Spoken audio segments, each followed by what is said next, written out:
God is good all the time. 네. 지난 한 주간 잘 지내셨습니까? 지난주에는 특별히 빨간 날이 많아가지고 아마 즐거운 시간을 많이 보내셨을 것 같습니다. 저는 이렇게 메시지가 있어서 조금 이렇게 무거운 마음이 있었는데 더군다나 이렇게 메시지 제목이 이렇게 예수님을 따라 순교한 스테반이라 좀 더 무거운 마음이 있었습니다.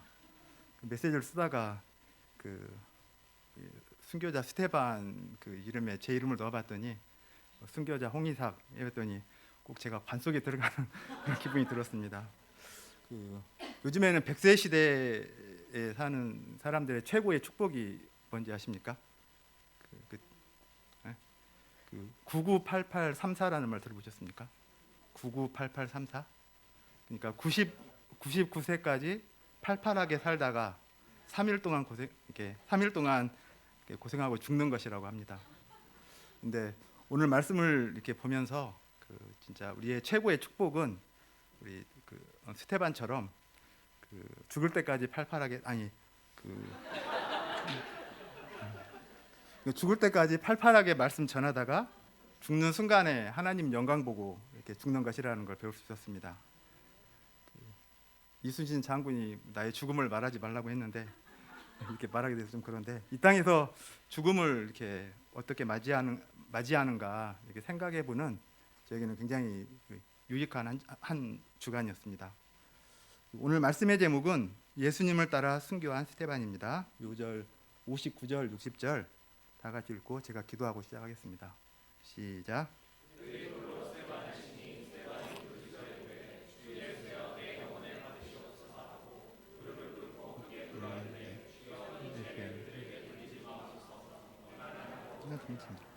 사랑과 은혜가 충만하신 하나님 아버지, 하나님 앞에 모여 이렇게 예배를 드리고 하나님의 말씀을 듣게 해주셔서 감사합니다. 하나님께서 친히 이 예배 가운데 또 이 말씀 가운데 성령으로 역사하여 주시고 오늘 말씀을 통해 예수님을 따라 순교한 스테반의 믿음과 신앙을 저희가 배우는 시간 될 수 있도록 도와주십시오. 성령께서 이 시간 함께 해주셔서 부족한 죄인의 허물을 모두 가려주시고 다만 하나님의 말씀을 드러내는 도구로만 사용하여 주시기를 간절히 기도드립니다. 말씀을 듣는 모든 분들의 마음을 열어주셔서 주님의 생명의 말씀이 우리의 심령을 촉촉하게 적시고 말씀으로 뜨거워지는 시간 될 수 있도록 도와주십시오. 예수님 이름으로 기도드립니다. 아멘. 나다니엘 호손이 지은 큰바위 얼굴이라는 단편 소설이 있습니다.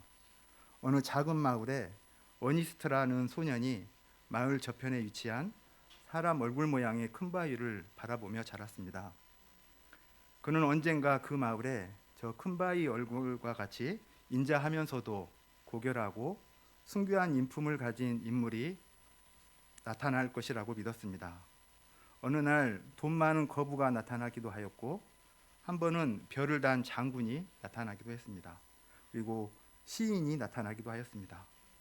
사람들은 그때마다 혹시 저 큰 바위 얼굴의 주인공이 그 사람이지 않을까 생각했지만 이내 실망하고 맙니다.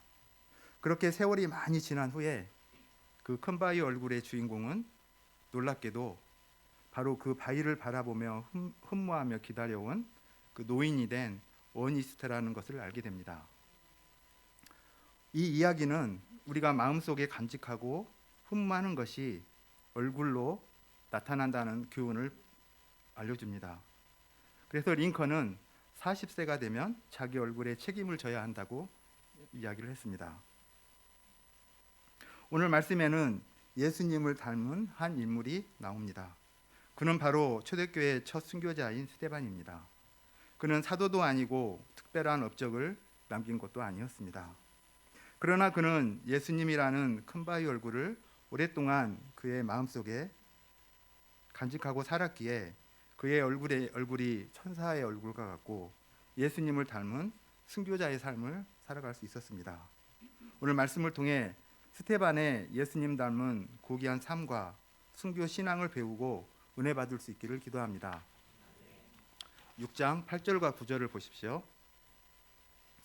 스테반이 은혜와 권능이 충만하여 큰 기사와 표적을 민간에게 행하니 구레네, 알렉산드리아, 길리기아, 아시아에서 온 사람들의 회당에서 논쟁이 벌어졌습니다. 스테반이 성경과 율법보다는 예수 그리스도의 십자가와 부활의 복음을 믿어야 구원을 받는다고 말하자 그들이 반발한 것입니다. 그들은 모두 정통 유대인으로서 성경에 아주 능한 사람들이었습니다. 그러나 그들은 지혜와 성령으로 말하는 스테반을 당해낼 수가 없었습니다. 그래서 그들은 사람들을 매수해서 거짓 증거를 대고 스테반을 공회에 고소하였습니다. 이 사람이 모세와 하나님을 모독하는 말을 하는 것을 우리가 들었노라. 감히 모세의 율법과 하나님의 성전을 무시하다니 신성 모독이로다.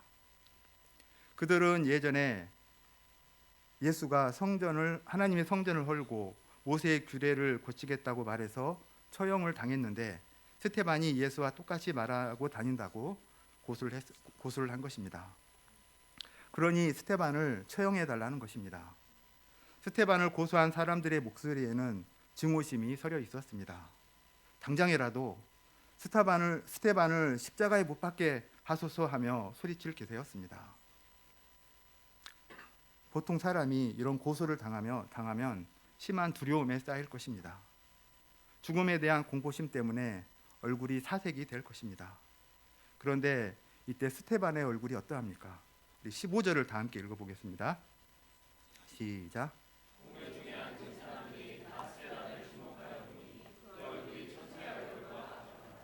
와, 그의 얼굴이 공포와 죽음으로 떨고 있는 것이 아니라 천사와 같았습니다.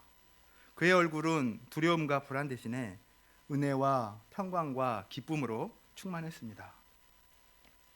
천사와 같은 얼굴이 과연 어떤 얼굴일까요? 저는 천사를 보지 못해서 천사의 얼굴이 어떤지는 잘 모르겠습니다. 그런데 지난 3월 목자 선서식에서 목자 선서를 하는 목자님들의 얼굴이 떠오릅니다. 목자 선서를 하며 기쁨과 감동의 눈물을 흘리는 얼굴이 너무나 아름답고 그 얼굴이 해와 같이 빛이 났습니다. 또 지난 부활장 암송 대회에서 8순이 넘는 나이에 부활장을 줄줄 암송하시는 어머님의 얼굴이 정말 천사의 얼굴과 같았습니다. 고린도후서 4장 6절은 말합니다. 어두운 데서 빛이 비추시라 하시던 그 하나님께서 예수 그리스도의 얼굴에 있는 하나님의 영광을 아는 빛을 우리 마음에 비추셨느니라. 흑암과 어둠 가운데 빛이 있으라 외치시던 창조주 하나님의 생명의 빛, 예수 그리스도의 얼굴에 있는 하나님의 영광을 아는 빛이 우리의 마음을 비출 때 우리의 얼굴이 천사의 얼굴을 하게 됩니다.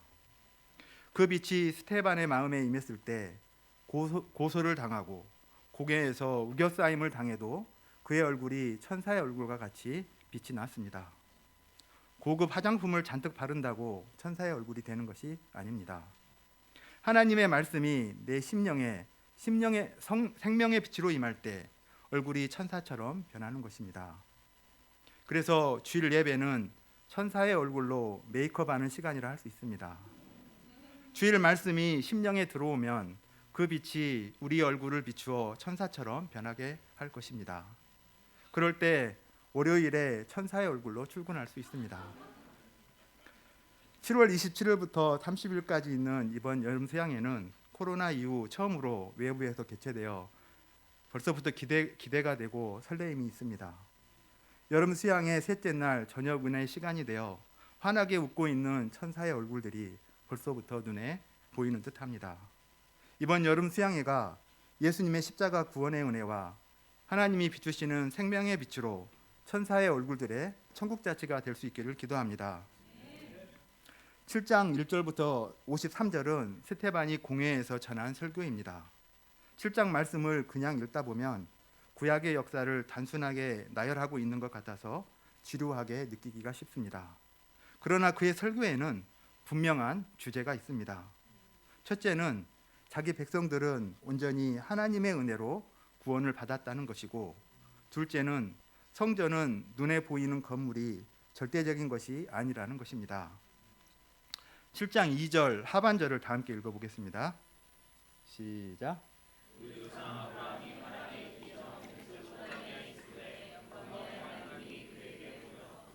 이스라엘의 조상 아브라함은 본래 우상을 섬기던 메소포타미아 지역에서 소망 없이 늙어가던 자였습니다. 그러나 영광의 하나님께서 일방적으로 그에게 나타나사 그를 믿음의 조상으로 세우시고 가나안 땅과 무별과 같은 자손을 주시겠다는 약속의 말씀과 또 할례의 언약을 주셨습니다. 요셉도 형들의 시기를 받아 애굽의 노예로 팔려갈 수밖에 없었습니다. 그러나 하나님께서 일방적인 은혜로 그를 환난 가운데 건져내사 후에 애굽의 총리로 삼으셨습니다. 이 요셉 때문에 야곱을 비롯해서 모든 친족들이 기근 가운데에서 살아남고 애굽에서 번성하게 되었습니다. 모세도 태어나자마자 나일강에 던져져 죽을 수밖에 없는 운명이었습니다. 그러나 하나님의 일방적인 은혜로 바로 공주에게 의해 건져져서 애굽 궁중에서 모든 행사와 학술을 배워 익힐 수 있게 되었습니다. 그리고 나중에는 자기 백성들을 출애굽시키는 대역사를 이룰 수 있었습니다. 이 모든 일들이 모두 하나님의 일방적인 은혜로 말미암는 역사였습니다. 유대인들은 자신들이 뭔가 특별하고 훌륭해서 하나님의 택한 백성들이 된 줄로 알고 있지만 실상은 그렇지 않았습니다.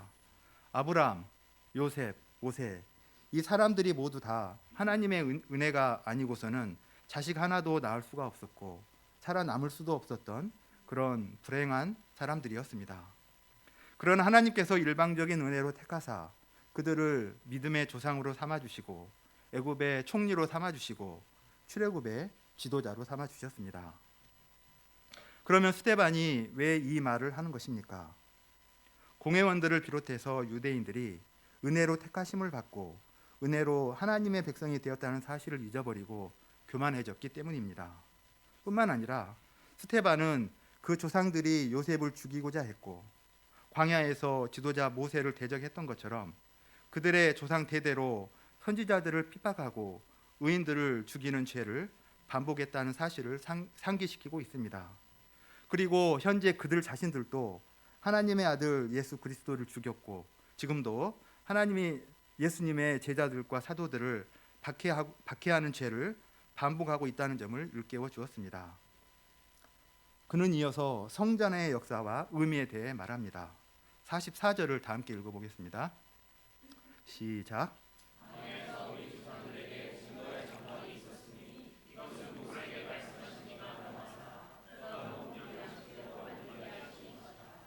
유대인들은 눈에 보이는 성전을 절대시하고 우상시하는 경향이 있었습니다. 그래서 6장 13절에 보면 공회원들이 스데반을 고소한 이유도 거룩한 곳, 성전을 모독했다는 것이 주된 이유였습니다.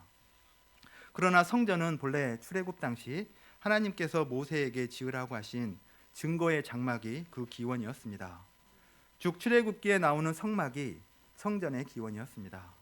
증거의 장막은 가나안을 정복할 때 여호수아가 가지고 들어가서 다윗 때까지 이르렀습니다. 나중에 솔로몬 때에 성전이 세워졌습니다. 48절을 다 함께 읽어보겠습니다. 시작.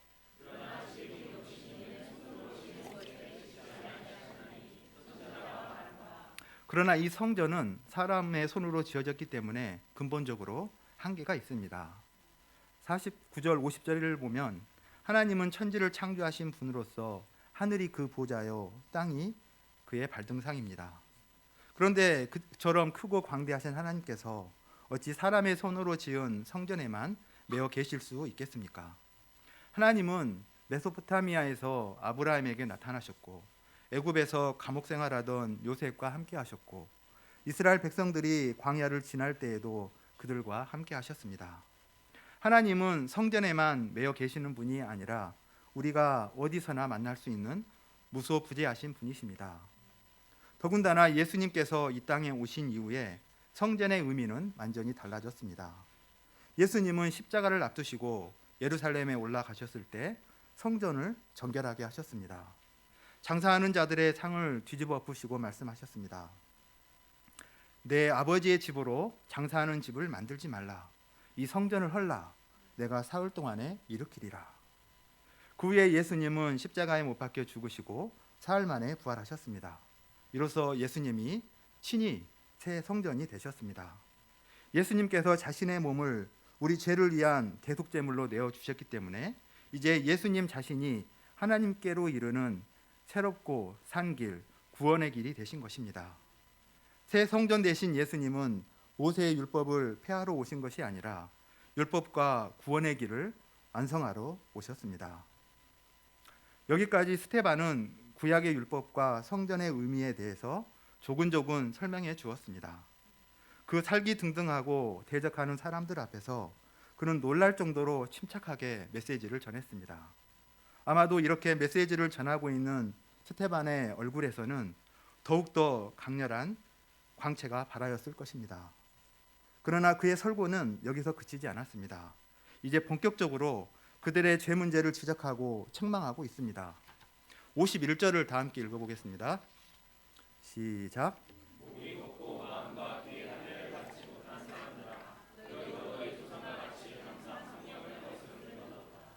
스테반은 그 얼굴이 천사와 같이 광채가 나고 온유한 사람이었지만 죄에 대해서만큼은 조금도 타협하거나 사람들의 눈치를 보지 않았습니다.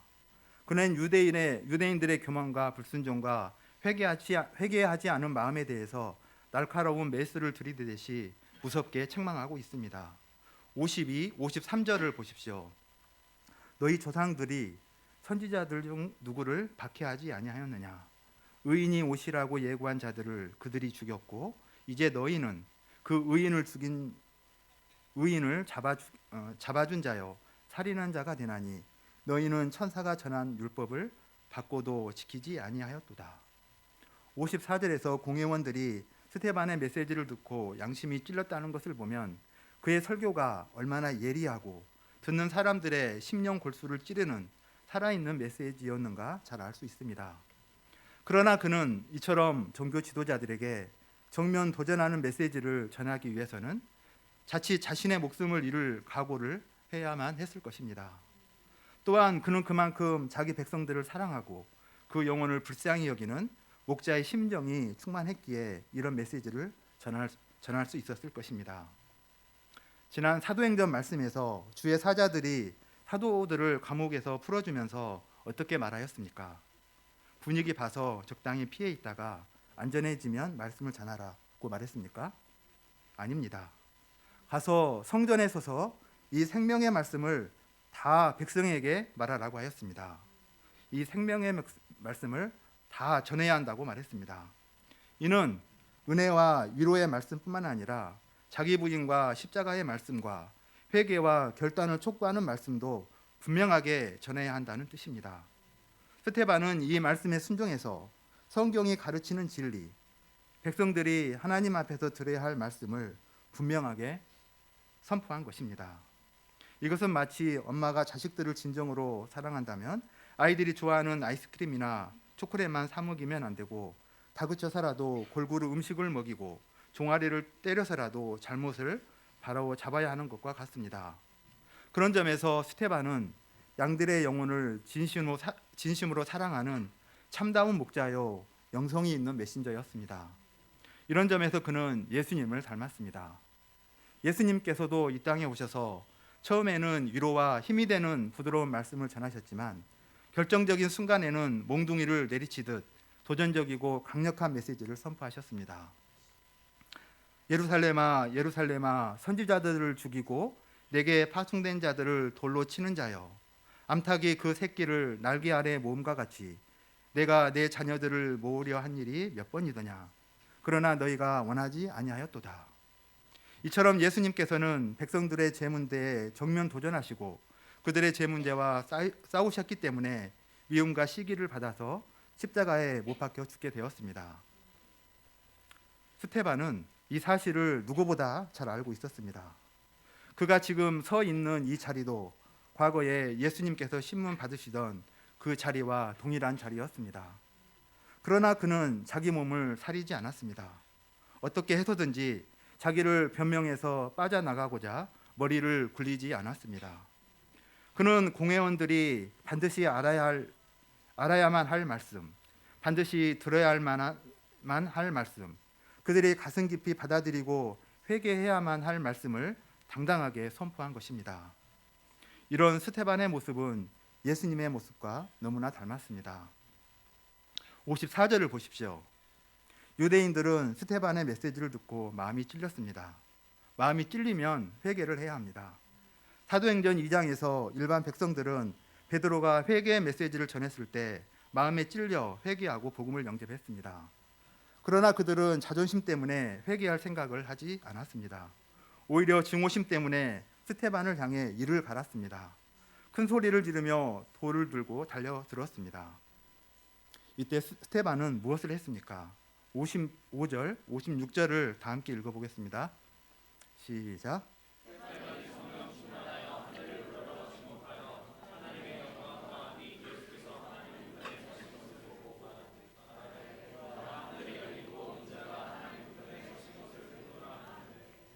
한번 상상해 보십시오.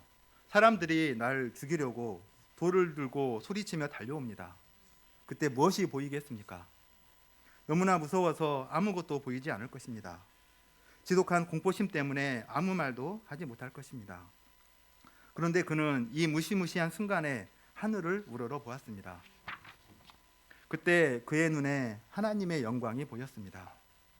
평소에 예수님께서는 하나님 보좌 우편에 앉아 계셨습니다.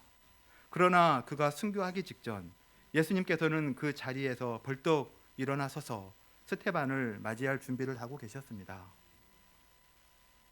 스테반이라는 이름은 면류관이라는 뜻입니다. 그는 자신의 이름처럼 장차 하나님 나라에서 영광의 면류관을 받을 것을 생각할 때 기쁨과 소망으로 가득 차게 되었습니다. 어느새 그의 몸은 사람들이 던진 돌에 맞아 피투성이가 되었습니다. 그의 몸은 만신창이가 되었습니다. 그런데 그 와중에 그는 주님을 향해 기도했습니다. 주 예수여, 내 영혼을 받으시옵소서. 그는 또 자신을 향해 돌을 던지는 자들을 위해 중보 기도를 했습니다. 주여, 이 죄를 그들에게 돌리지 마옵소서. 이런 스테반의 기도는 십자가상에서 기도하신 예수님과 닮았습니다. 예수님도 십자가에 못 박혀 돌아가실 때 그렇게 기도하셨습니다. 아버지여, 저들을 사하여 주옵소서. 자기들이 하는 것을 알지 못함이니이다. 내 영혼을 아버지 손에 부탁하나이다. 돌에 맞아 죽어가면서도 원수들을 위해 기도하는 스테반은 실로 작은 예수였습니다. 스테반의 죽음은 인간적으로 생각하면 너무나 안타깝습니다. 왜 하나님께서는 이렇게 훌륭한 스테반을 보호해 주시지 않았는가 하는 생각이 듭니다. 지난 말씀에서 사도들이 복음을 전하다가 감옥에 갇혔을 때 하나님께서 천사들을 보내 감옥문을 열어주셨습니다. 이번에도 천사들을 보내셔서 사람들이 던지는 돌을 다 가루로 만들어 버려야 할 것 같습니다. 그런데 왜 그를 돌에 맞아 죽도록 내버려 두셨을까요? 우리가 그 답을 알 수는 없지만 하나님의 선하신 뜻이 있을 것입니다. 그의 죽음은 결코 무의미한 것이 아니었습니다. 그 순교의 피는 썩은 미랄이 되어 초대교회가 번성하게 되는 결정적인 계기가 되었습니다. 58절에 보면 스테반을 돌로 쳐 죽였던 사람들이 자신들의 옷을 벗어 사울의 발 앞에 두었습니다. 이를 볼 때 사울이 스테반을 죽이는데 앞장선 것을 알 수 있습니다. 그런데 사도행전 9장에 가면 부활하신 예수님께서 사울에게 나타나셔서 사울을 이방인의 사도로 택하십니다. 나중에 사도 바울은 나는 날마다 죽노라 유명한 말을 남기고 날마다 죽는 순교자의 삶을 살게 됩니다. 그의 이러한 삶은 스테반이 전한 설교와 순교가 그 바탕이 되었습니다. 스테반의 순교는 결코 헛되지 않았습니다. 핍박자 사울을 위대한 이방인의 사도 바울로 변화시키는 밑거름이 되었습니다. 스테반의 인생은 길지 않았지만 하나님 편에서 볼 때 너무나 숭고하고 영광스러운 삶이었습니다. 한 사람의 인생을 무엇으로 평가할 수 있을까요? 그가 이 땅에서 얼마나 오래 살았는가? 그가 어느 정도까지 벼슬을 했는가? 그 사람이 얼마나 많은 재산을 쌓았는가 하는 것은 그렇게 중요하지 않습니다. 최종적으로 하나님 앞에 섰을 때 그가 하나님께 어떤 평가를 받는가 하는 것이 중요합니다. 그의 삶이 어떤 열매를 맺었는가 하는 것이 정말 중요합니다. 그런 점에서 보면 스테반의 인생은 참으로 위대한 인생이었습니다.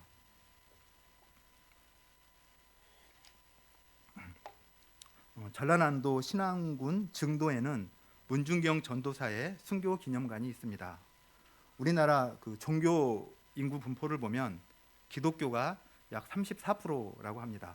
지역별로 복음화율이 가장 높은 것은 전라도로 약 45%입니다. 전라도 중에서 가장 높은 곳이 신안군으로 약 68.5%입니다. 이 신안군 중에서도 증도면, 이 증도면의 기독교 비율은 90%라고 합니다. 2,000명이 이렇게 증도에서 살고 있는데 그 중에서 90%, 약 1,800명이 기독교 신자입니다. 증도에서 배출한 목회자가 159명, 장로가 81명이라고 합니다. 이 결과를 가져오게 한 결정적인 역할을 하신 분이 순교자 문중경 전도사입니다. 그는 17세에 결혼을 했지만 아이를 낳지 못해 남편에게 소박을 맞고 쫓겨났습니다. 그러나 슬픈 운명 가운데서 예수님을 만나고 그 인생을 온전히 복음을 전하는 데 헌신했습니다. 신안군의 많은 섬들을 돌아다니며 복음을 전하고 온갖 문제 많은 자들을 사랑으로 섬겼습니다. 그러나 6.25 때 공산당원들에 의해 순교를 당했습니다. 무시무시한 죽창에 찔려 죽어가면서도 그녀는 옆에 있는 자신의 수양딸 백정희 전도사만은 제발 살려달라고 애원을 하였습니다. 그리고 죽창을 들고 달려드는 자들을 향해 당신들도 예수를 믿으라고 권면했습니다. 마지막 숨을 거두면서는 하나님 아버지 내 영혼을 받아 주옵소서 하며 외쳤습니다. 그때 그녀의 나이가 만 59세였습니다. 신기하게도 공산당원들은 총알이 아깝다며 백정희 전도사는 죽이지 않고 내무소에 수감했습니다. 이로써 백정희 전도사가 후에 순교 현장에 생생한 증인이 되게 하셨습니다. 남편에게 버림받은 한 불쌍한 여인이 예수님을 영접하고 예수님의 자취를 따라 살았습니다. 그리고 예수님을 따라 거룩한 죽음을 맞이했습니다. 예수님이 한 알의 밀알이 되어 많은 열매를 맺으신 것처럼 문 전도사님도 섬 지역에 떨어진 한 알의 밀알이 되어 수많은 전도의 열매를 맺었습니다. 한국 대학생 선교회 CCC의 설립자인 고 김중곤 목사, 또 정태기 크리스천 치유 상담 대학원 총장도 한국 교회 등과 같은 한국 교회의 기라성 같은 지도자들이 문중경 전도사 또는 그가 세운 교회를 통해 열매를 맺었습니다. 스테반과 문중경 전도사가 어떻게 이렇게 예수님 닮은 순교자의 삶을 살 수 있었을까요? 이는 그들이 예수님이라는 큰 바위 얼굴을 늘 마음속에 간직하고 살았기 때문입니다. 우리가 예수님을 내 마음속에 늘 간직하고 살아갈 때 나이가 들수록 점점 예수님을 닮아가는 삶, 예수님처럼 한 영혼을 위해 십자가를 지는 삶, 한 알의 썩는 밀알의 삶을 살아갈 수 있습니다. 결론입니다. 스테반은 초대교회 최초의 순교자입니다. 그는 복음에 대한 확신을 가지고 전도하다가 순교했습니다. 그는 마지막 순간까지 예수님을 사랑했고 자신을 향해 돌을 던지는 자들까지도 사랑하고 그들을 위해 기도했습니다. 그의 인생은 죽는 순간까지 예수님을 닮았기에 더욱 아름답고 숭고했습니다. 우리도 스테반처럼 예수님을 닮은 삶을 살아야 하겠습니다. 우리가 절대적인 자세로 복음을 증거하고자 하면 반드시 핍박도 받습니다. 그러나 어떤 핍박도 우리를 그리스도의 사랑에서 끊을 수가 없습니다. 사도 바울은 로마서 8장 35, 39절에서 말합니다. 누가 우리를 그리스도의 사랑에서 끊으리요?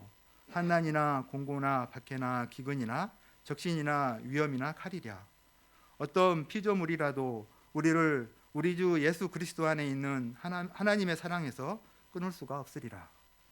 우리가 스테반처럼 복음에 대한 분명한 확신을 가져야 하겠습니다. 예수님께 대한 뜨거운 사랑과 양들을 향한 안타까운 목자의 심정을 가지고 끝까지 복음을 전파해서 많은 생명의 열매를 맺는 삶 살아갈 수 있기를 기도합니다. 자, 기도하고 마치겠습니다. 사랑과 은혜가 충만하신 하나님 아버지, 오늘 말씀을 통해 스테반의 믿음과 순교 신앙을 배우게 해주셔서 감사합니다. 우리가 어떻게 이 음란하고 죄 많은 세상에서 믿음의 순결을 지키며 십자가의 길, 순교의 삶을 살아갈 수 있습니까? 우리 마음 깊은 곳에 늘 예수님을 간직하고 살아갈 때 가능함을 배우게 됩니다. 하나님 앞에서 내가 얼마나 비참한 죄인인가를 알고 이런 나에게 부어진 주님의 은혜가 얼마나 큰가를 알 때 가능함을 배우게 됩니다. 하나님께서 우리에게 그리스도의 은혜에 감사하며 그리스도를 뜨겁게 사랑하는 믿음 주시기를 간절히 기도합니다. 그래서 참된 사랑을 알고 자기 부인을 배워 하나님의 뜻을 섬겨가면서 참된 순교 신앙을 우리 삶 속에 조금씩 구현해 나갈 수 있기를 기도합니다. 예수님 이름으로 기도합니다. 네.